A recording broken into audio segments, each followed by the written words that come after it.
Hi, I'm Steve Morgan, founder of Cybersecurity Ventures and editor-in-chief at Cybercrime magazine. I'm here today with Zack Schuler, founder and CEO at NINJIO.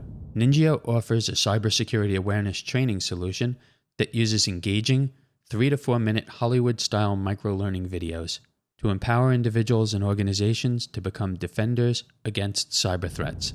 To learn more about NINJIO, visit ninjio.com. Zack, welcome. Great to have you with us today. Hey, thanks for having me. So, Zack, I know your story, and it's so interesting where you got the idea for NINJIO and how you started up the company, but I don't want to steal your thunder. You can tell the story better than I can. So give us the background.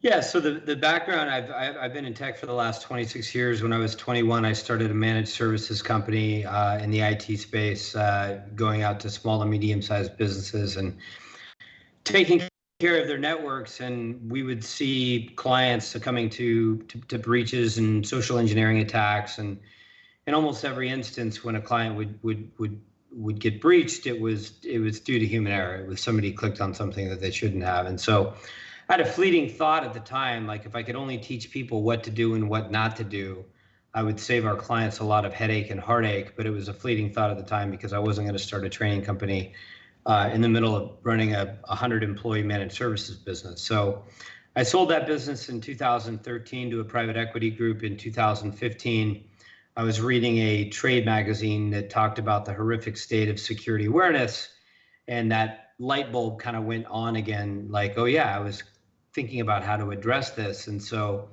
I essentially took out a blank canvas and said, if my name were Joe, how would I want to learn about cybersecurity and how to be more secure? And a bunch of concepts came up in my head. And, one was I want to be educated through storytelling because I can get emotionally connected to a story that I can't get to with a lecture. I want the training to be, only 3 to 4 minutes long, so it keeps my attention. I want to get the best storytelling that we can. And so, we hired a guy I went to college with, Bill Haynes, who wrote combined 72 episodes of Hawaii Five-0 and CSI New York to write our content. And then very recently, we started bringing in, like last year, more than half of our episodes had a celebrity actor as a guest star in the episode. And starting September of last year, every episode on a go-forward basis has a celebrity actor in it. And, that's kind of how NINJIO came about, like, early in 2015, launched in 2016. And it's been, a great growth story ever since. Now, Zack, you've gone Hollywood with this business, right? I mean, these are not just random episodes. These are ongoing series. I've seen some of the celebrity figures you've been involved with. Is that a big part of the business? The biggest part of the business is the fact that we release a brand new episode every 30 days based on the latest threats and the latest breaches. And so if you were to say, Zack, what's your episode going to be in August? I would say to you, I don't know. We're waiting for the next shoe to drop. 2 weeks ago, if you would have said, what's your episode going to be in July? I would have said, I don't know. And the Colonial Pipeline attack happened. So now I know what July's episode's about. And so we are literally creating content in real time, right? And it takes us 5 weeks on a production cycle, and we release a new episode every single month. And that is a big benefit of NINJIO. It's not that we've created some library that sits there and gets stale. We consistently add new content. So we're up to 80 episodes in total between our general security awareness track and our compliance tracks. Well, we have a lot of large enterprise CISOs who follow us, Fortune 500, Global 2000. They're watching us now, and they know nobody else is doing this. I know that this is like absolutely one of your differentiators, and I'm going to get back to that in a couple of minutes. So, hold that thought. So, Zack, comedy is a great way to engage people on topics they may not otherwise be interested in. But I don't think that's true of very serious topics, of dark topics, certainly not for cybercrime and cybersecurity. What are your thoughts? Yeah, well, we typically we don't use comedy. We don't have any comedic centered training. We might have small bits of comic relief here and there. But the research has shown that there's two big issues with using comedy as it relates to any sort of training that is serious, right? So to make a pretty crass analogy, if you went into an elementary school and you were going to educate the faculty and staff on active shooter training, you're not going to do that through a comedic approach. It's a very serious topic, as is cyber. And the research has shown that when you train people through a comedic centered approach, they take the content, the subject matter a lot less seriously, right? So in the world of cyber, that's certainly something that you don't want to have happen. Perhaps the biggest issue with comedy is that comedy, it's not cross-cultural. So not only do we say that it's not cross-border, it's not cross-cultural, meaning that for somebody who was born in the United States versus somebody who might live in the United States but was born in Mexico and is maybe 30 years old and came here when they were 20, what that person finds funny versus what I might find funny being born and raised in the US are two completely, totally different things. If you've ever watched, out here in Los Angeles, we've got Univision, which is a channel, and it's a Spanish channel. And if you watch some of their programming and their shows, even though you don't understand it, you can tell people are laughing, and it's just some of the most wild stuff you've ever seen. And I just don't get it, right? You look even at the UK. The UK had their own version of The Office. Right. Well, when The Office came to the US, they had to make a different version because what was funny to people in the UK isn't necessarily funny to people in the US. And so for our competitors, a lot of them do use comedy. It is something that is entertaining. It's something that's, a lot of times people want to watch. But there's a difference between what people want to watch and what they should watch when it comes to cybersecurity. And so NINJIO is both. We're what people want to watch and what they should watch. And we just don't think that comedy has a place within cybersecurity awareness training. So, Zack, live action security awareness training, is that an effective medium? What are your thoughts? I think it can be effective if it's done correctly.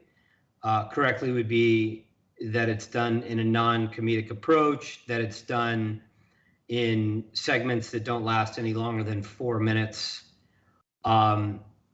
Is it the most effective approach? I don't believe so. I think that, and there's research to show this, that training through animation as opposed to training through live action, animation is more effective. And one of the primary reasons of the effectiveness of animation is the ability, to put yourself anywhere at any place at any time. And so if you want to be a helicopter landing on top of the Capital One building, we can create that. In live action, that's really hard and expensive to do.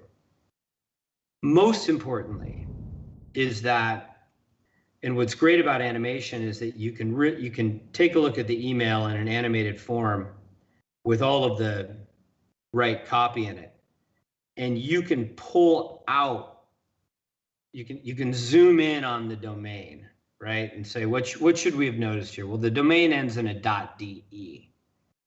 That should have thrown off a red flag, right? We can zoom in on the message and see that voice message is one word. We can zoom in on the timestamps and see that they're mismatched on the timestamp. So animation allows us to get immersive into the teachable moments, to really pull out those giveaways that the viewers should be looking at and looking for. It is a lot harder to do that effectively with live action, and animation affords us the ability to really get immersive. So, Zack, we've heard some exciting buzz on your migration to NINJIO Dojo and the NINJIO Dojo phishing simulator. To use some hacking vernacular, you've definitely got us hooked now, so tell us about it. Yeah, so NINJIO Dojo is a new platform that we are migrating our clients to, bringing new clients on, we're kind of pulling them off of the legacy platform and putting them onto the NINJIO Dojo platform. Couple of massive benefits with that platform. And in some cases, we're just catching up to the competition. In some cases, we're trumping them. But, we've got native Azure AD, native Active Directory, LDAP-S, Okta, et cetera, integration into the Dojo platform. We have what we call frictionless viewing. So in many learning management systems, when a user gets an enrollment message, they have to log in with username and password to get access to the episodes so they can watch it. And so that the company can track them and can prove this person watched this piece of content, right? Well, having to enter in a username and password that you only have to enter in once a month, many times you forget it. It becomes a point of friction. It becomes a point where the employee might get the enrollment email and they go, oh, I forgot my username and password, so I'm not going to take my training. It's just a hassle to reset it. So what we've done with the NINJIO Dojo platform is when we launch an enrollment email, there's a single button that just says watch. Behind the button is a unique URL that is tracking that user. So they don't have to use single sign-on. They don't have to use any technology. It's all built in. They click the watch button. The episode pops up in a web browser and a SCORM engine and automatically starts playing. So it's one-click viewing now instead of multi-step to get to the episode. Second to that, in the NINJIO Dojo platform, we've got NINJIO Fish. And so in October of last year, October 1, we were in beta for most of last year. October 1 of last year, we released NINJIO Fish. And it's been a massive success for us. It has enabled us to be a lot more competitive when we go up with some of the other players in the industry that have simulated phishing all under a single pane of glass. We have that now. And we have some really cool features in the phishing platform that others don't have. And we've got some extraordinarily large clients now that are leveraging our phishing platform, and they say it stands up to the best. And so it's been a great addition to our portfolio of services. So I really want to dig in here for a minute, Zach, and talk about what you have that nobody else has, because it's important. The market right now is very crowded. There's a lot of security awareness training players, as you know, but it's also one of the fastest growing sectors in cybersecurity. There's massive headroom. What is it that your company is doing that nobody else is doing? What are the unique differentiators? Oh man, that's a long list. Give it to us. Yeah. So if we get back to kind of the content perspective, right? I don't know anybody that's using Hollywood scriptwriters. I don't know anybody that's using celebrity actors in their episodes. I don't know of any company that's using Emmy award-winning music scoring and sound production, just professional voice actors in every episode. A lot of the stuff that you watch, you'll see actors and stuff going on, but there's voiceovers over the actors. There's no actual acting. I think I mentioned this, our script writing, nobody's using somebody that can write that sort of content. All of our production is done 100% in-house. All of our character design, storyboard, animatic, all of the long pole in the tent, doing full-blown animation, backgrounds, video, everything. We have a full animation studio. Because we are what I like to consider to be kind of a content-first company, and Gartner, in no uncertain terms, has said content is king. Why is that? It's the biggest way for you to differentiate yourself amongst your competition. At the end of the day, phishing in and of itself is a commoditized service, right? Now, one vendor might have one feature that another vendor doesn't, but at the end of the day, most phishing simulators work the same way. We had to add that as a defense mechanism so that, yes, we have that too, and we do have some cool features to it. But at the end of the day, our differentiator is in our content, and it's also in our methodology, where a competitor might go to one of their customers that they've onboarded and said, okay, thank you for doing business with us. Here's your tool. And in the tool, here's all your training and your 1,000 pieces of content that are completely confusing of what do I pick to deploy to my employee base. And here's your phishing simulation tool. And here's how the two work. Have a good day. We offer up NINJIO as a managed service. Gartner has predicted that between now and 2024, security awareness as a service is going to go up by 5 times. So as opposed to just saying, here's a tool, have fun, or even here's a tool and pre-schedule your training, which some people are trying to do, we have a very white glove service where we are working with our clients to deploy episodes on a particular cadence.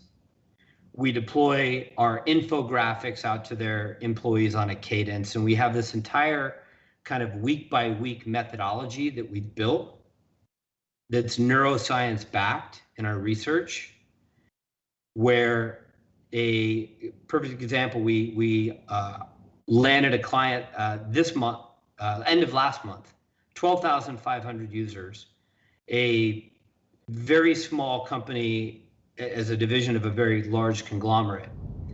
And the CISO there said to me, I don't have the time to run a security awareness program. I need you guys to do it for me, soup to nuts. And that is exactly what we do. And there might be others that are out there doing that. I haven't studied the market, with a lot of intent around that. But our white glove managed service is a big thing that separates us from everybody else. Yeah. Well, the question was a little bit of a setup. We asked you to come on today because we're fans. We tell people, hey, this company, NINJIO, has gone Hollywood, and you really have. I want to build on that for a second and just ask you about the company you mentioned and companies like them. When a company comes to NINJIO and they're interested in your platform, how much discussion goes into that, whether it's your sales team or producers, yourself, to plan a deployment before they actually sign on for NINJIO? That's a good question. So every net new prospect whom we speak with will go through a 30-minute kind of what is NINJIO, where we talk a lot about the human attention span and curiosity and the lack of secure email gateways being able to catch every attack. And we kind of talk about the psychology, and then we go into, what's the product and all of that sort of stuff. Clients, especially in the enterprise, which is kind of those 10,000 user organizations and greater, they do want to have a full understanding of everything that's available to them so that they can, in conjunction with us, plan out their deployment methodology.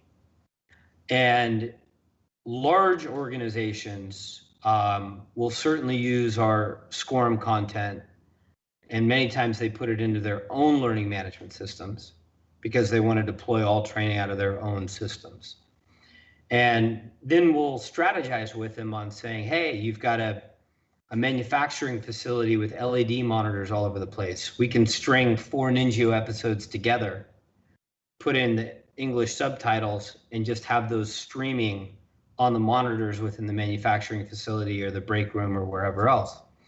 We can provide you with MP4 files so that you can actually integrate NINJIO into Slack, integrated into Microsoft Stream, which is part of Teams. And so we'll work with all the different ways that we have the ability of delivering content and the ways that we have the ability to sprinkle that content within different places of the organization where people are going to be. You really need to meet the learner where they are, right? And so if you've got a production team or a development team that spends 8 hours a day on Slack, and they're less likely to take an LMS training, that's a great place to put our content. right? Where people are going to see it. Right. Great feedback. Zack, no surprise that the industry has heaped a lot of praise on NINJIO. You've shed some light on why. I've read a lot about the company in numerous periodicals. Tell us about some of the recent accolades. Sure. Yeah, I think there's probably one that really stands out because it's recent and it's a big deal. So Gartner, the world's largest IT analyst organization, IT research organization, I should say, they put out a platform that they started back, I think, in 2018 called Gartner Peer Insights. And essentially what that is a Yelp review for security awareness companies or tech companies in general, anybody that's covered by Gartner. And within Gartner Peer Insights, you get rated on like 16 different categories: willingness to recommend, which we have a 4.9 out of 5 stars, content quality, we've got a 5 out of 5 stars, etc. Once a year, they put out Gartner's Voice of the Customer, where they look at all the reviews that every company has accumulated. And if you're over 50 reviews, so you're statistically significant, and you fall above the average of the weighting of the normal review, up to 7 companies can be put in the top right-hand quadrant of this Voice of the Customer, right?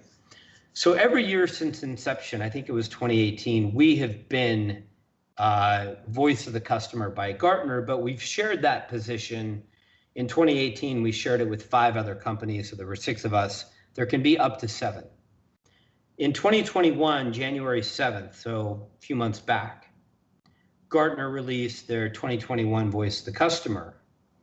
And it just so happened that we were the only Voice of the Customer announced by Gartner. So if you look at the quadrant on the Voice of the Customer report piece, we are the only company in the top right now for security awareness training.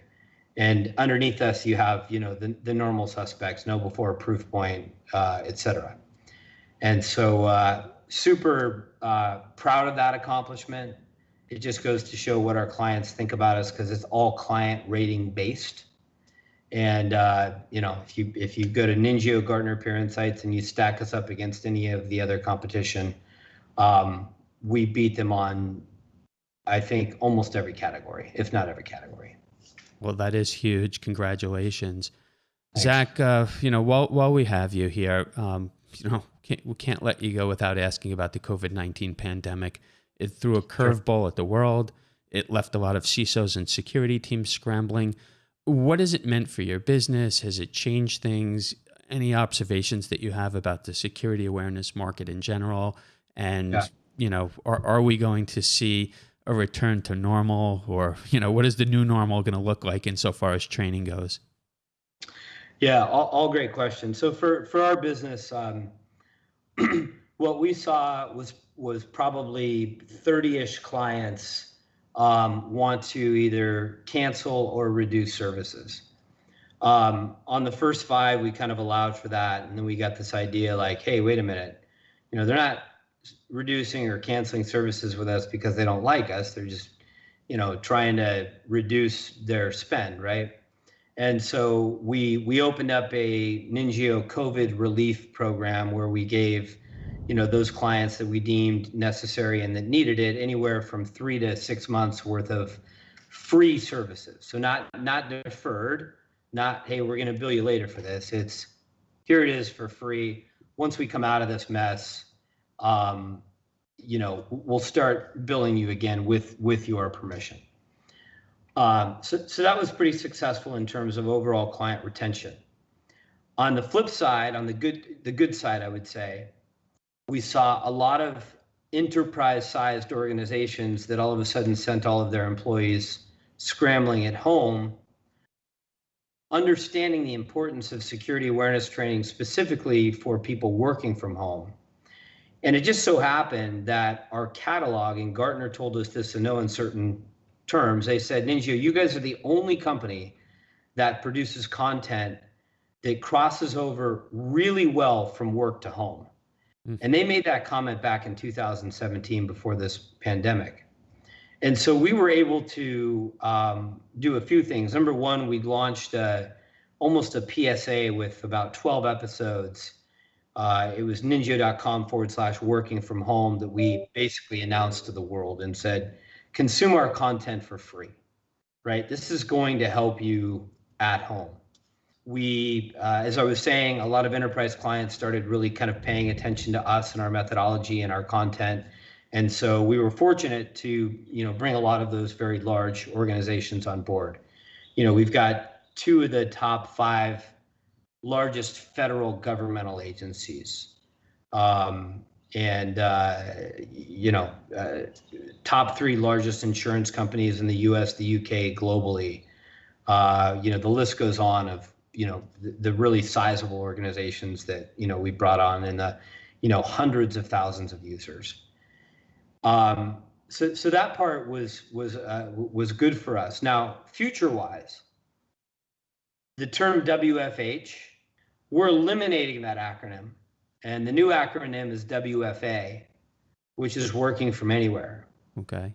So what happened is people kind of secured their home environment a little bit, right? IT departments worked with home people to make sure that, they're running the right type of endpoint protection, that they've got, a good VPN connection back into the office, et cetera. That if they're, connecting anywhere else, that they're using, VPN software to connect via Wi-Fi. What's happening now is that people are like, oh, no masks. CDC lifted the mask regulation last week, right? I can now go sit in Starbucks and I can work for a couple of hours to break my day up. I can go sit at the library. I can go sit at my favorite outdoor cafe. Well, what that does is that opens up a completely new threat landscape. You're now not protected by your home and the Wi-Fi that you or your IT department set up, right? You're now out in the world. And you've got things like, the Pineapple device that's a fake Wi-Fi device that gets connected to and logs every keystroke. You've got just public Wi-Fi in general to be careful of. You have physical things that you need to be careful of, like you're using your laptop and you have to use a restroom and you ask a stranger to watch it for you, and when you get back, your laptop's gone. You've got people looking over your shoulder, right, as you're in a more public environment, and then you might be working on confidential information. So the landscape completely opens up now that COVID's lifting, and people and many companies are going to keep some sort of a hybrid working from the office, working from anywhere type of situation.